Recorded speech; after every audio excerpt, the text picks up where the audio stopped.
High, Radhe Govinda. আমার শরীরটা ভালো ছিল না, তার জন্য ভিডিও করা হয়নি।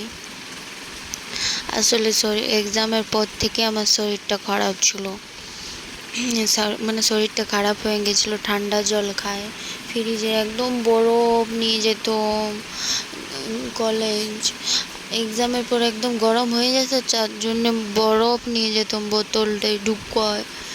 তারপর এটা খায় একদম পুরা পরীক্ষার পরের দিন সর্দি, আর সকালেও চান করতাম, তার জন্য আরও বেশি শরীরটা খারাপ হয়ে গেছিলো। এই শরীরটা খারাপ হয়ে পর কিছু খাবারই খেতে মন করতো না, একদম শুকিয়ে গেল। চেহারাটা দেখে এমন লাগছে না, একদম যেন শুকিয়ে গেছি, পুরা শুকিয়ে গেছি, কেমন দেখাচ্ছে। তারপর দেখছি জ্বর চলে এসেছে আমার। ঘরের লোকে বলছে নিজের জন্যে হয়েছে এত কিছু, ঠান্ডা ঠান্ডা জল খাবি, দুটা ফ্যান চালাবি, তারপর আরও সকালে চান করবি। তো ওরা কি জানে, পরীক্ষার সময় সকালে নাইতে কি দুপুরে চান করে আর পরীক্ষা দিতে যাব, 10 মিনিট হাতে থাকবে, কারণ এক্সাম দিতে যাব। মানে সবটা নিজেদেরই দোষ। আমাদের যদি সব ভাই বোনের কিছু হয়, বা কারো জ্বর, বা কারো সর্দি, বা কারো ঝোলা হাওয়া লাগে যাওয়া, সব আমাদের দোষ। ইয়াদের কারণে যদি ঝোলা হাওয়া লাগে যায় তো বলবে তোরা বাইরে ঘুরেছিস রোদে এই জন্যে তোদের ঝোলা হাওয়া লাগিয়ে যায়। আরে বাবা, আমরা কলেজ যাচ্ছি, এই জন্যে আমাদের ঝোলা হাওয়া লাগে, এই জন্যে আমাদের জ্বর হয়। ছাড়ো, বাদ দাও এসব কথা, থাকুক। পরে বলবো আমাদের ঘরের ঘটনাগুলা, গল্পগুলা। এখন যাই, পুচুকে নিয়ে যেতে হবে, ওর ঘোরার টাইম হয়ে গেছে, 5:30 বাজলো, মানে ওকে ঘোরাতে নিয়ে যেতেই হবে।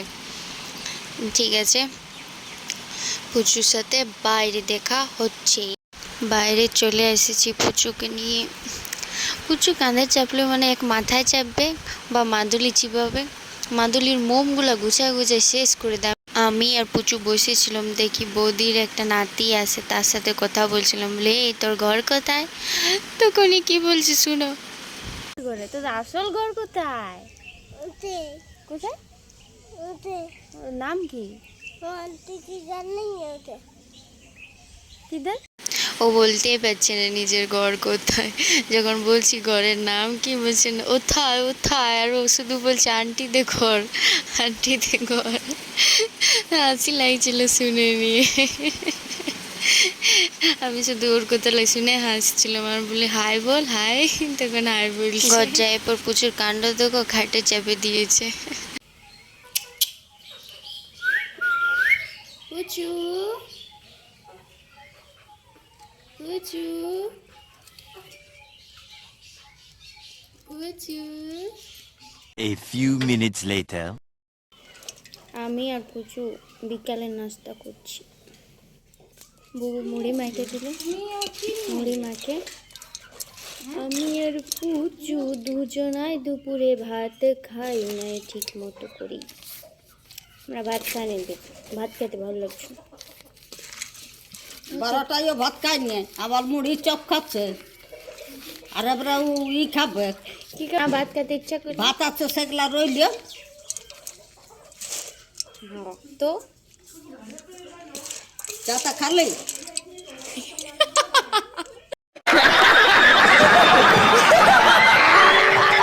হ্যাঁ গো।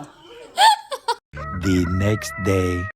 পরের দিন সকালে যখন আমি ব্লগটা কন্টিনিউ করি, মানে আমি সকালে ব্লগটা এন্ড করতাম, তো সেদিন দুপুরে আমাদের কুয়াতে মুরগিটা ঢুকিয়ে যায়। তা আমরা বলি মুরগিটা কী করে উঠাচ্ছি সেটা তোমাদের সাথে শেয়ার করি। কোনো মতে মুরগিটা রোহিতের হাতে আসছে না, তো সবাই বলছি কিছু দিব এটা দ্বারা যে মুরগিটাকে নিয়ে আসবে। না দমে কাঁচাচ্ছে নামেন না, ঢুকে যাবে। এই ছেলে দেন একটা খাড়া কুচাইয়া দে বাড়িতে এসে। यही नहीं, अभी और सुनिए। বলেছে ছাড়ি না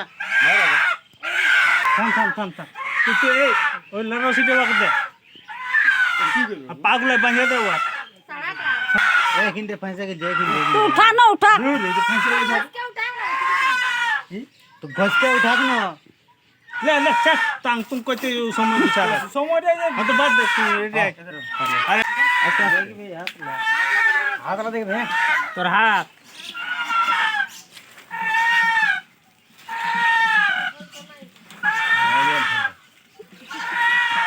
ভিডিও দিছি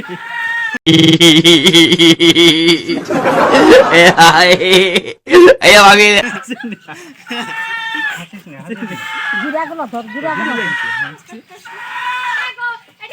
ए मुर्गा धर ছাট ছাট उड़े दिसले आने तो